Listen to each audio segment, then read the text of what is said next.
Tom opened his eyes, and looked upon his master. "Ye poor miserable critter," he said, "there ain't no more ye can do. I forgive ye, with all my soul," and he fainted entirely away. Strange, what brings these past things so vividly back to us, sometimes. I make no manner of doubt that you threw a very diamond of truth at me, though you see it hit me so directly in the face that it wasn't exactly appreciated, at first. Scenes of blood and cruelty are shocking to our ear and heart. What man has nerve to do, man has not nerve to hear. Death. Strange that there should be such a word, and such a thing, and we ever forget it. That one should be living, warm and beautiful, full of hopes, desires, and wants, one day, and the next be gone, utterly gone, and forever. Could I ever have loved you, had I not known you better than you know yourself? But it is often those who have least of all in this life whom he chooseth for the kingdom. Put thy trust in him, and no matter what befalls thee here, he will make all right hereafter. Our friend Tom, in his own simple musings, often compared his more fortunate lot, in the bondage into which he was cast, with that of Joseph in Egypt, and, in fact, as time went on, and he developed more and more under the eye of his master, the strength of the parallel increased. I am braver than I was because I have lost all, and he who has nothing to lose can afford all risks.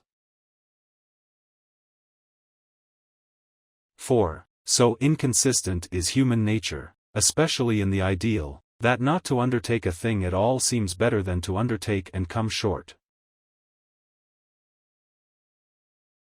Religion, is what you hear at church. Religion is that which can bend and turn, and descend and ascend, to fit every crooked phase of selfish, worldly society. Religion is that religion which is less scrupulous, less generous, less just, less considerate for man, than even my own ungodly, worldly, blinded nature. No, when I look for religion, I must look for something above me, and not something beneath. It was on his grave, my friends, that I resolved, before God, that I would never own another slave, while it is possible to free him, that nobody, through me, should ever run the risk of being parted from home and friends, and dying on a lonely plantation, as he died. So, when you rejoice in your freedom, think that you owe it to that good old soul, and pay it back in kindness to his wife and children. Think of your freedom every time you see Uncle Tom's cabin, and let it be a memorial to put you all in mind to follow in his steps, and be as honest and faithful and Christian as he was. Perhaps you laugh too, dear reader, but you know humanity comes out in a variety of strange forms nowadays, and there is no end to the odd things that humane people will say and do.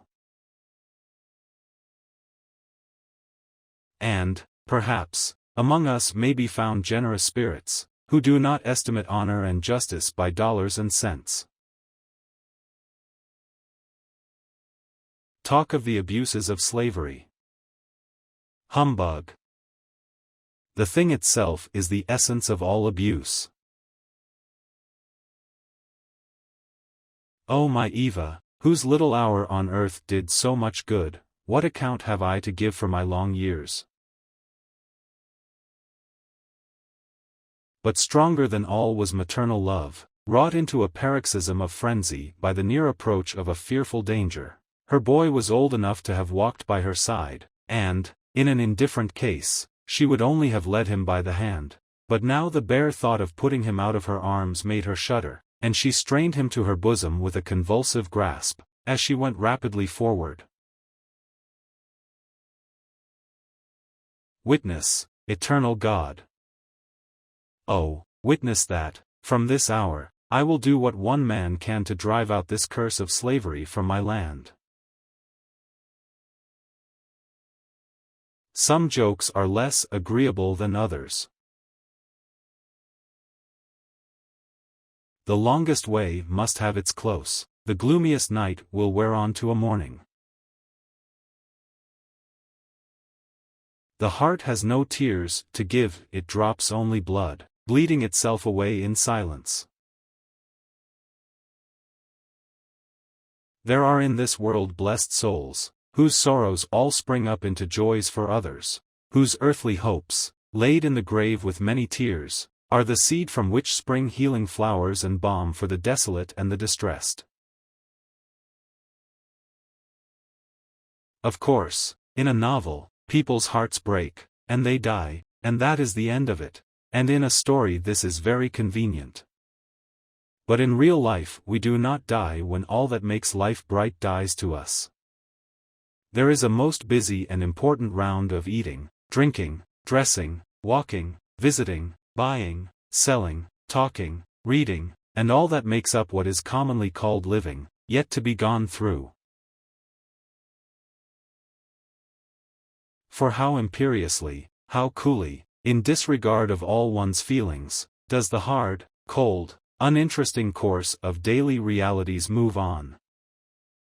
Still we must eat, and drink, and sleep, and wake again, still bargain, buy, sell, ask and answer questions, pursue, in short, 1,000 shadows, though all interest in them be over, the cold, mechanical habit of living remaining, after all vital interest in it has fled.